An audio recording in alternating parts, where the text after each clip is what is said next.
कैसे हैं high school के विद्यार्थियों। आशा करता हूं आप लोग अच्छे होंगे, स्वस्थ होंगे, तंदुरुस्त होंगे। तो आज का हमारा जो दूसरा सेशन है, आज हम जो दूसरा वीडियो लेकर आपके सामने आए हैं कक्षा 10 का अम्ल, क्षारक एवं लवण। ये कक्षा 10 के जो विद्यार्थी हैं उनका ये दूसरा चैप्टर है। तो आप लोगों को मैं यही कहूँगा कि आप लोग हमारा वीडियो केवल देखिए मत। आप पहले एक कॉपी ले लीजिए, पेन ले लीजिए, पेंसिल ले लीजिए, हाईलाइटर ले लीजिए। आप लेकर के बैठ जाइए एकदम फुर्सत। कोई भी काम धाम हो सब छोड़ दीजिए और हो सके तो वीडियो को डाउनलोड करके फ्लाइट मोड लगाकर तब पढ़िए, अन्यथा आपको एड्स परेशान करेंगे, न्यूज़ से तमाम प्रकार के मैसेज आपको परेशान करेंगे। तो मैं यही सजेस्ट करूंगा कि आप लोग क्या करो, वीडियो को पहले डाउनलोड कर लिया करो तब जाकर देखा करो, जिससे किसी भी प्रकार की आपको डिस्ट्रैक्शन यानी किसी भी प्रकार की समस्या आपका सामना ना करना हो। तो आज हम आपके सामने जो चर्चा करने वाले हैं अम्ल, क्षारक एवं लवण के बारे में चर्चा करने वाले हैं। देखिए कक्षा 10 की ये जो साइंस है, साइंस का ये दूसरा चैप्टर है।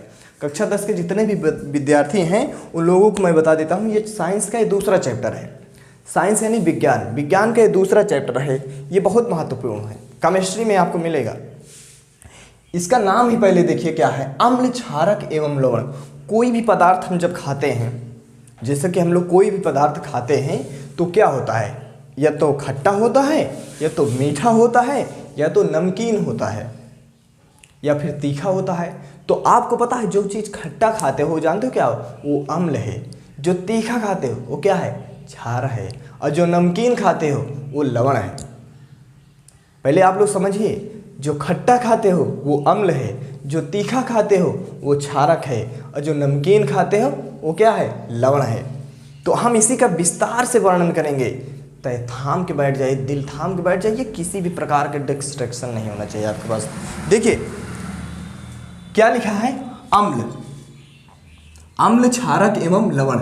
तो अम्ल किसे कहते हैं, अम्ल को अंग्रेजी में कहा जाता है एसिड।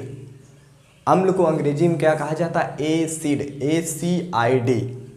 ACID। अम्ल को अंग्रेजी में कहा जाता है एसिड कहा जाता है। अब अम्ल की परिभाषा क्या होती है, अम्ल की परिभाषा आप लोग ध्यान से देखिएगा। एसिड शब्द लैटिन भाषा से लिया गया है। एसिड जो शब्द है अम्ल का, को अंग्रेजी में क्या कहते हैं, एसिड कहते हैं। तो कहा गया है कि एसिड शब्द लैटिन भाषा से लिया गया है। जैसे हमारी भाषा क्या है, हिंदी है, उसी तरह एक भाषा है क्या, लैटिन, जो विदेशों में बोली जाती है। तो याद रखना, अगर आपसे कोई कहे कि अम्ल की परिभाषा बताइए तो ऐसे बताइएगा, अम्ल शब्द लैटिन भाषा के से लिया गया है। देखिए लैटिन भाषा से लिया गया है, जिसका अर्थ होता है खट्टा। अम्ल का अर्थ क्या होता है, खट्टा। कोई भी चीज़ जो हम खट्टा, जैसे हमारे मन में खट्टा नाम आया तो समझ लेना वो अम्ल है। अभी हमने पहले ही आपको बता दिया कि अम्ल, एसिड शब्द लैटिन भाषा से लिया गया है, जिसका अर्थ होता है क्या, खट्टा। ठीक, जिसका शाब्दिक अर्थ होता है क्या, खट्टा। ठीक, भौतिक गुण क्या है, कैसे आप पहचानोगे, आप कैसे पहचानोगे कि ये अम्ल है कि नहीं है। अगर पहचानने की बात की जाए तो उसको हम कैसे पहचानेंगे, देखिए ये स्वाद में खट्टे होते हैं। कोई भी चीज़ हो आप खा रहे हो, स्वाद में खट्टा लगे, समझ लेना वो अम्ल है। किताबी भाषा मत समझिए आप लोग, जो मैं बता रहा हूँ उसको समझिए। देखिए ये स्वाद में क्या होते हैं, खट्टे होते हैं। दूसरा, ये नीले लिटमस पेपर को लाल कर देते हैं। जो अम्ल होते हैं ये नीले लिटमस पेपर को क्या कर देते हैं, लाल कर देते हैं। जब कभी भी कोई नीला से लाल हो जाए पदार्थ तो समझ लेना वो क्या है, अम्ल है। अम्ल के संपर्क में आने से जो लिटमस पेपर होता है वो नीला से लाल हो जाता है। याद रख लीजिएगा, पेपर में बहुत महत्वपूर्ण है ये वाला चैप्टर। इसका पीएच मान यानी अम्ल का पीएच मान 7 से कम होता है। याद रख लीजिए, एक आपको हम सारणी बना देते हैं, एक सारणी बना देते हैं। ये क्या है, 0, ये है 7, ये है 14। इधर क्या है, अगर इधर का आओगे तो ये अम्ल मिलेगा, अगर इधर जाओगे तो क्या मिलेगा, क्षार मिलेगा। इधर क्या मिलेगा, क्षार मिलेगा। बीच में रहोगे तो क्या मिलेगा, उदासीन। बीच में रहोगे तो क्या मिलेगा, उदासीन। और इसके इधर जाओगे तो क्या मिलेगा, लवण मिलेगा। जब पीएच मान 7 से कम हो जब पीएच मान 7 से कम हो, मान लीजिए 0, 1, 2, 3, 4, 5, 6, 7, यानी 7 से कम होगा तो क्या है वो अम्ल है। याद रखना ये बात। जब पीएच मान 7 से कम होगा तो क्या होगा अम्ल होगा, और जब पीएच मान 7 होगा तो उदासीन होगा, ना तो वो अम्ल है और ना तो क्षार है। जब 7 है तो क्या है उदासीन है, और जब 7 से कम है तो क्या है वो अम्ल है, और जब 7 से अधिक हो जाएगा तो क्या हो जाएगा क्षार, और जब 14 से अधिक हो जाएगा तो क्या हो जाएगा लवण। तो अभी हम क्या करने वाले हैं, हम केवल अम्ल के बारे में पढ़ रहे हैं। तो याद रखिएगा, देखिए ये स्वाद में क्या होते हैं खट्टे होते हैं, ये लीने लिटमस पेपर को क्या कर देते हैं लाल कर देते हैं। इनका पीएच मान क्या होता है 7 से कम होता है। समझ में आया इतनी बात कि नहीं। ये H+ आयन देते हैं, जो अम्ल होते हैं ये H+ आयन देते हैं। ठीक, इतना ये आपको पहचान लेगा। अगर H+ आयन निकल रहा है तो समझ लीजिए वो अम्ल है, नीला लिटमस पेपर से लाल हो रहा है तो समझ लीजिए वो अम्ल है, पीएच मान 7 से कम है समझ लेना अम्ल है। ठीक, स्वाद में खट्टा हो समझ लेना अम्ल है। यही तो हम लिखे हैं। ये क्या है उसके भौतिक गुण हैं, उसको पहचानने के गुण हैं। ठीक, अब आते हैं हम पढ़ते हैं अम्ल कितने प्रकार के होते हैं। तो मैं आपको बता देता हूं अम्ल 4 प्रकार के होते हैं। चारों का नाम क्या है, प्रबल अम्ल, दुर्बल अम्ल, सांद्र अम्ल, तनु अम्ल। अगर आपसे कोई पूछे अम्ल कितने प्रकार के होते हैं तो उनको बताइएगा अम्ल 4 प्रकार के होते हैं। प्रबल अम्ल, दुर्बल अम्ल, सांद्र अम्ल और तनु अम्ल। प्रबल अम्ल, दुर्बल अम्ल, सांद्र अम्ल और तनु अम्ल। ठीक, अब इसकी परिभाषा देख लेते हैं, ध्यान से देखिएगा, पहले समझ लीजिए बाद में लिखिएगा। प्रबल अम्ल कहते किसे हैं। नोट्स जैसे मैं बनवा रहा हूँ ऐसे एकदम नोट्स मैं आपको बनवा रहा हूँ, एकदम ध्यान से देखना। प्रबल अम्ल कहते किसे हैं, तो याद रखिएगा जो अम्ल जल में पूरी तरह आयनित हो जाता है, यानी ऐसा अम्ल जो पूर्ण रूप से जल में मिल जाए, घुल जाए। समझिए, जो अम्ल जल में पूरी तरह आयनित हो जाते हैं और अधिक मात्रा में H+ आयन उत्पन्न करते हैं उसे ही कहते हैं क्या प्रबल अम्ल। जो अम्ल जल में पूरी तरह आयनित हो जाते हैं और H+ आयन देते हैं उसे ही प्रबल अम्ल कहा जाता है।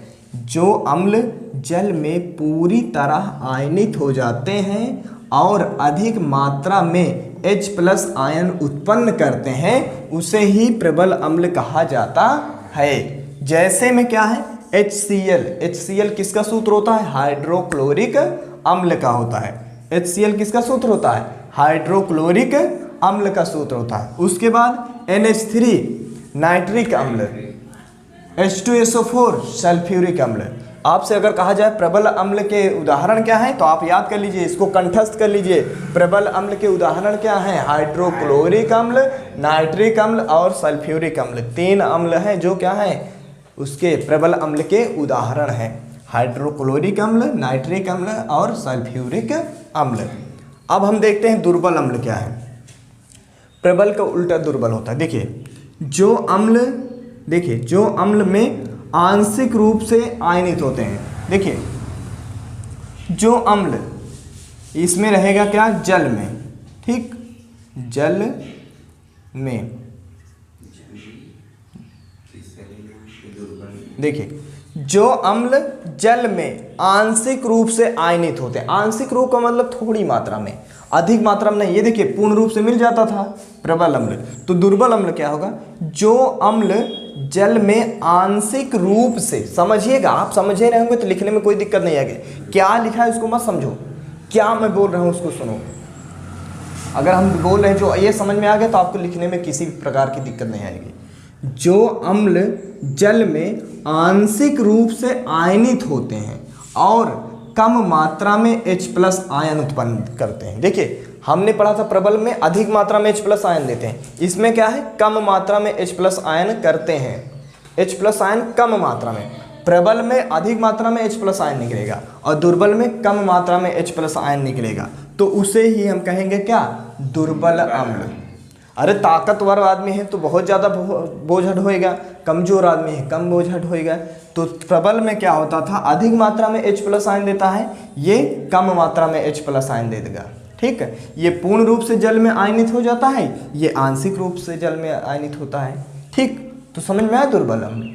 दुर्बल अम्ल की जो परिभाषा होती, उदाहरण जो होते हैं, एसिटिक अम्ल, याद रख लीजिए एसिटिक अम्ल क्या होता है, दुर्बल अम्ल के उदाहरण है। CH3COOH इसके सूत्र हैं।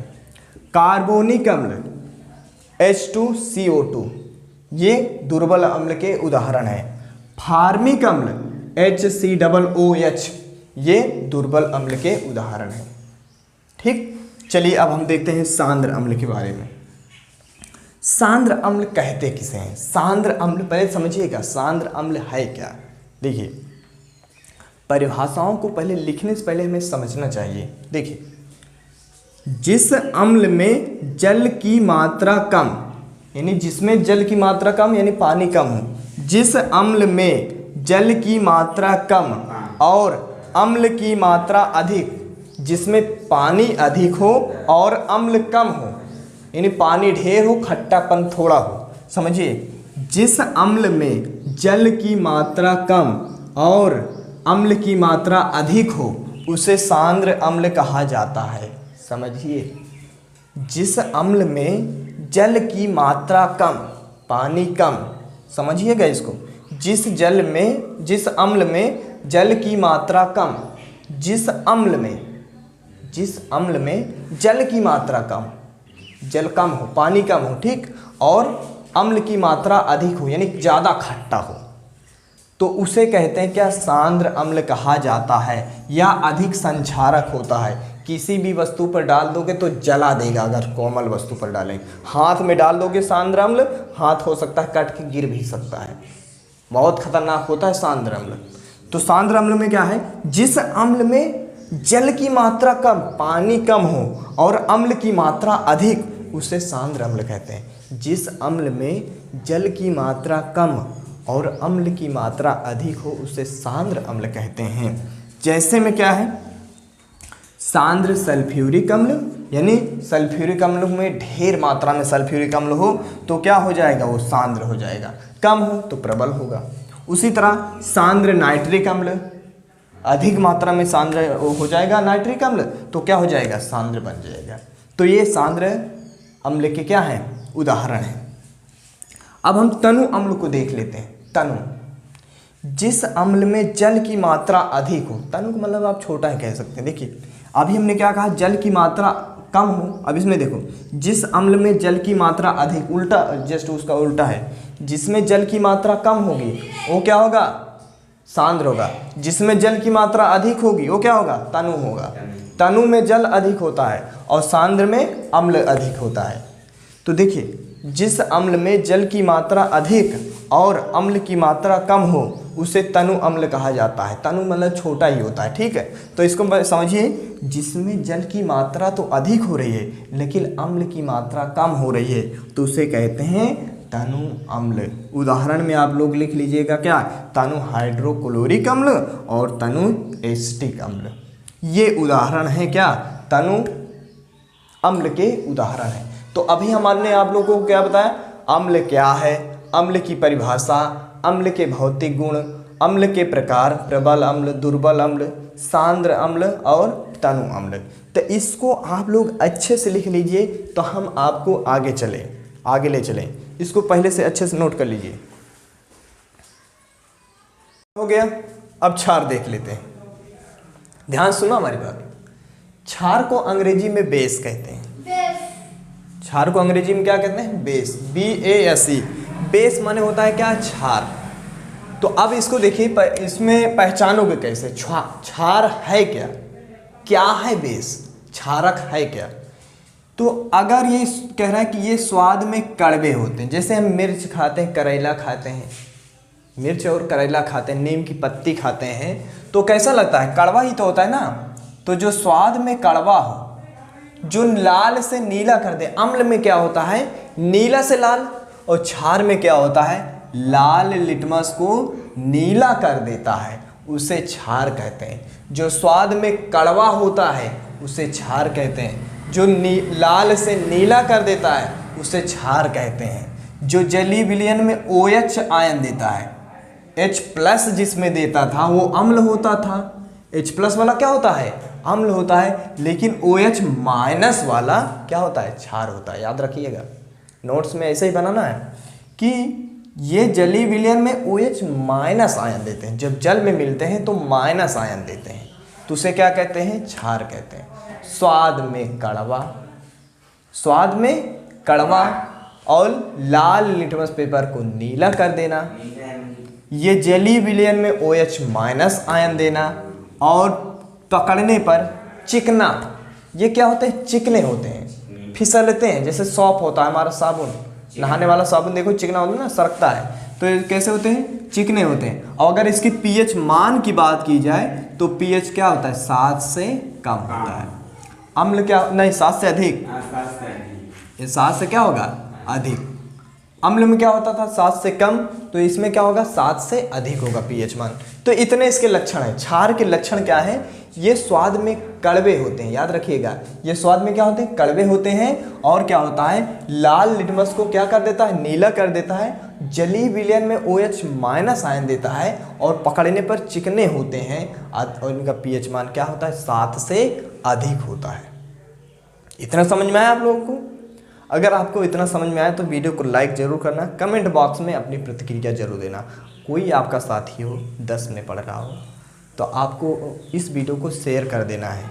चैनल पर पहली बार आए हो तो चैनल को जरूर सब्सक्राइब कर दीजिएगा, ठीक।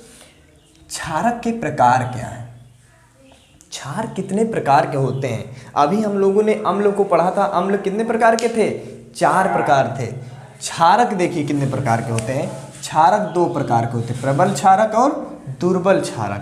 प्रबल क्षारक कहते किसे हैं, पहले परिभाषा समझ लेते हैं। वह क्षार जो जल में पूर्ण रूप से टूटकर, जिसको जल में मिलाओ तो पूर्ण रूप से टूट जाए, एकदम पिघल जाए, गल जाए, तो क्या कह रहा है, वह क्षार जो जल में पूर्ण रूप से टूटकर हाइड्रा ऑक्साइड यानी OH- आयन देते हैं, उसे प्रबल क्षारक कहते हैं। उसे क्या कहते हैं, प्रबल क्षारक कहते हैं। जैसे NaOH, KOH और CaOH का होल ट्वाइस। इसका नाम क्या है आपको मैं बता देता हूँ।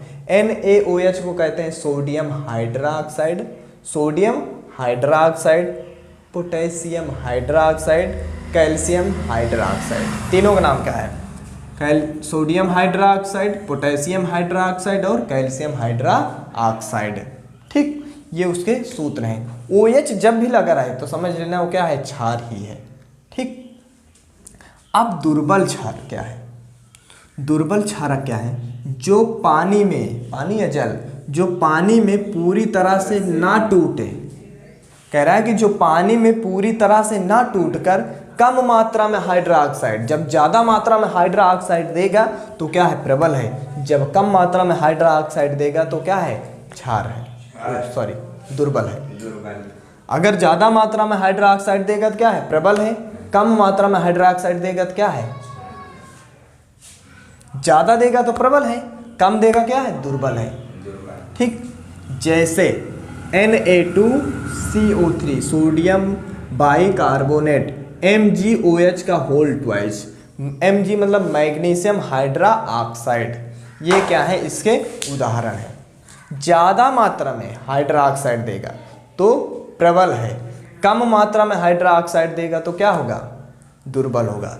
जल में पूरी तरह टूट जाए तो क्या है, प्रबल है। जल में पूरी तरह ना टूटे तो क्या है, दुर्बल है। एकदम सिंपल परिभाषा है, रटना नहीं है भाई लोग, बस समझ जाइए। अब क्या है उदासीनीकरण, उदासीनीकरण है क्या, समझिए। ये मैं बता देता हूँ, पेपर के लिए 100% समझ लीजिए, पेपर में आएगा जरूर, 100% गारंटी है पेपर में आएगा। वेरी इंपॉर्टेंट है ये वाली हेडिंग, लिख जरूर लेना। और ये भी लिख लेना बगल में VIMP, VIMP very important, VIMP मतलब वेरी इंपॉर्टेंट, बहुत महत्वपूर्ण है पेपर की दृष्टि से।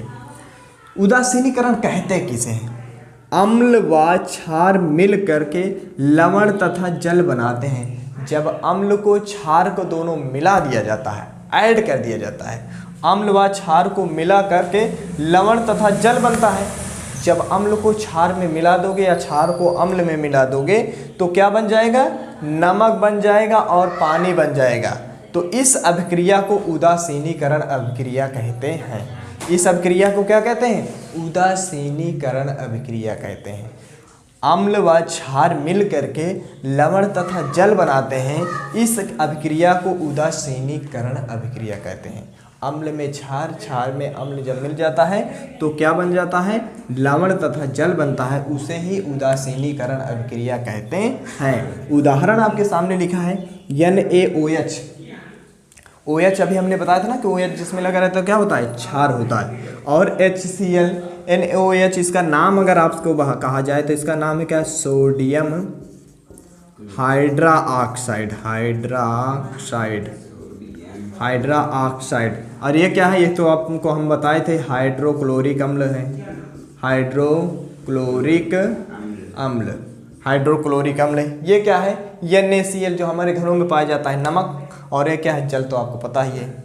यहाँ पर हम क्या लिख दिए? सूत्र नहीं लिखे, देखिए H2O रहेगा। ठीक, तो NaOH क्षार में हमने क्या मिला है? HCl। तो क्या बना? Na जाकर के Cl से मिल गया, Na जाकर के Cl से मिल गया और H जाकर OH से मिल गया, H जाकर OH से मिल गया। तो क्या बन गया? H2O। यानी NaOH, Na जाकर Cl से मिल गया तो क्या बन गया? NaCl यानी नमक। और H जाकर OH से बन गया तो एक H 2 H H2 हो गया और एक H2O यानी जल का सूत्र। तो यहाँ पर आप लोग देखिए क्या लिखा है? अम्ल व क्षार जब मिल करके नमक तथा जल बनाते हैं, अम्ल व क्षार मिल करके नमक तथा जल बनाते हैं, उसे ही उदासीनीकरण अभिक्रिया कहते हैं। तो अभी आप लोगों को हमने बताया क्या? अम्ल क्या है, क्षार क्या है, अम्ल और क्षार दोनों मिल करके क्या बनाते हैं। तो आप लोग इसको लिख लीजिए जिससे कि हम आगे बताएं। जल्दी से लिख करके बताइए, कमेंट करके बताइए आप लोगों को समझ में आ रहा है कि नहीं आ रहा है। जल्दी जल्दी कमेंट करते रहिए। अम्ल हो गया, क्षार हो गया। अम्ल के भौतिक गुण, क्षार के भौतिक गुण।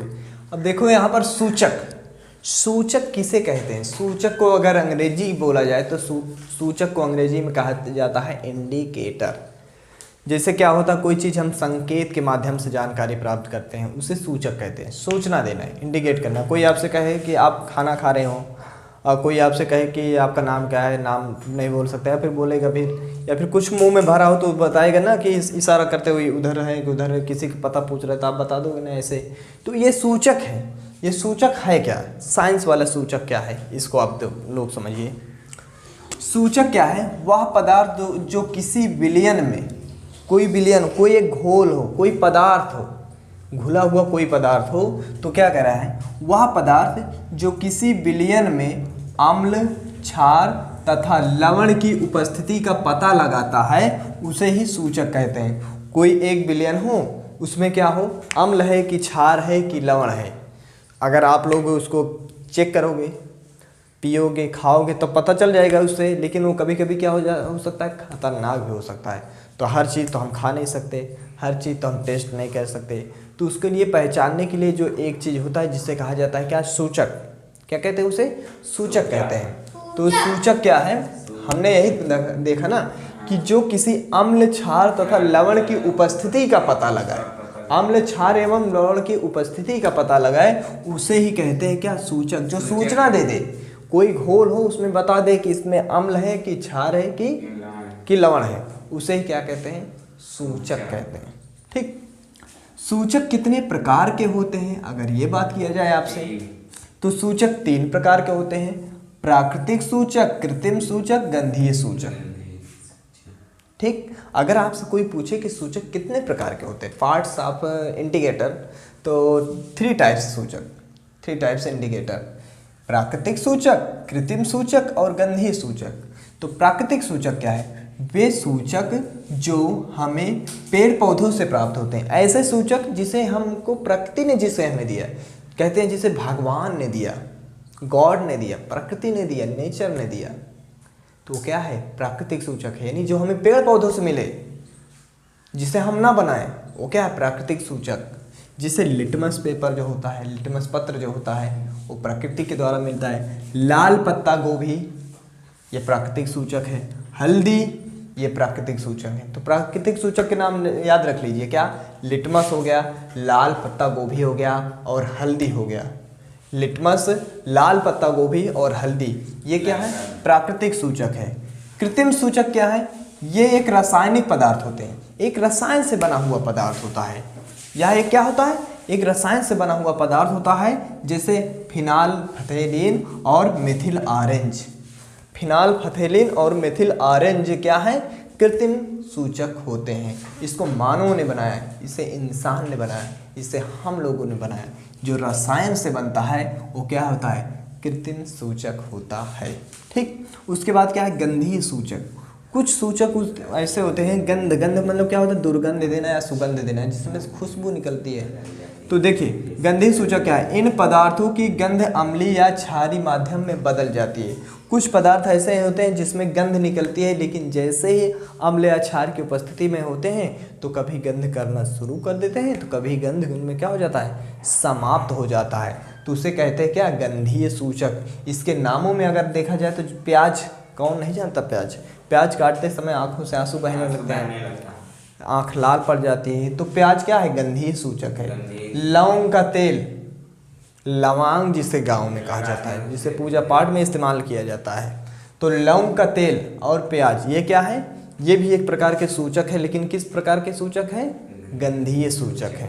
ठीक, अब यहाँ पर एक चार्ट दिया गया है, इस चार्ट को आप लोग जरूर बना लीजिएगा। एक सारणी दिया गया है यहाँ पर, इस सारणी में दिया गया है क्या, कि सूचक के प्रकार, सूचक का नाम, अम्ल के साथ जाते हैं तो क्या बदलाव होता है, क्षार के साथ जाते हैं तो क्या बदलाव होता है।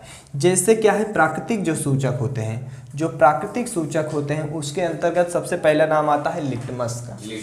जो लिटमस होता है, हम लोग तो जानते हैं ना, लिटमस जो होता है अम्ल के साथ जाता है तो लाल हो जाता है, अम्ल के साथ जाता है तो लाल हो जाता है, और क्षार के साथ जाता है तो नीला हो जाता है। याद रखिएगा, जो लिटमस पेपर होता है अम्ल के साथ जाएगा तो क्या हो जाएगा, लाल, और क्षार के साथ जाएगा तो नीला हो जाएगा।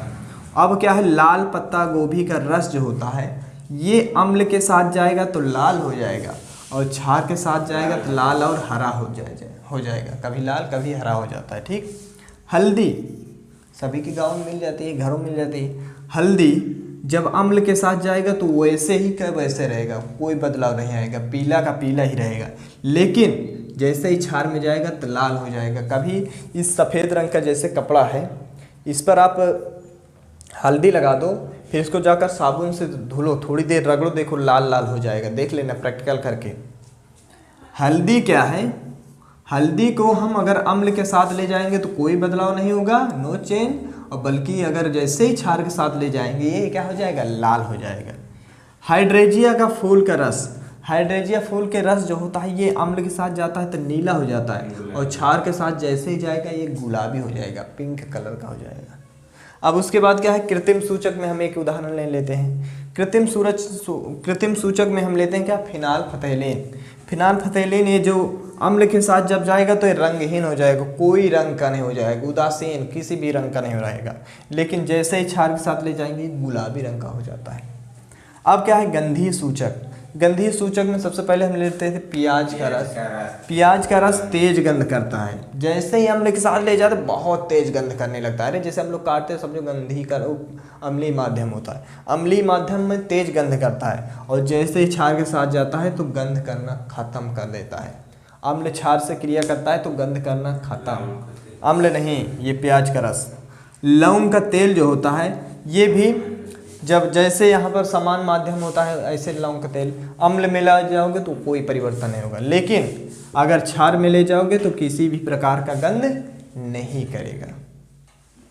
तो ये है आपके क्या, सूचक के प्रकार, सूचक का नाम, अम्ल के साथ बदलाव, क्षारों के साथ बदलाव। इस सारणी को आप लोगों को बना लेना है, और जितने भी टॉपिक अभी हमने आप लोगों को बताया ये सब आपको नोट कर लेना है। ये चैप्टर थोड़ा बड़ा बनेगा, ये वीडियो ज़्यादा बड़ा ना हो, इसलिए मैं इसी के बाद वीडियो को करता हूँ समाप्त, और आप लोगों को कहता हूँ ये पार्ट फर्स्ट है, ये पार्ट फर्स्ट था, पार्ट सेकंड अगले दिन आ जाएगा।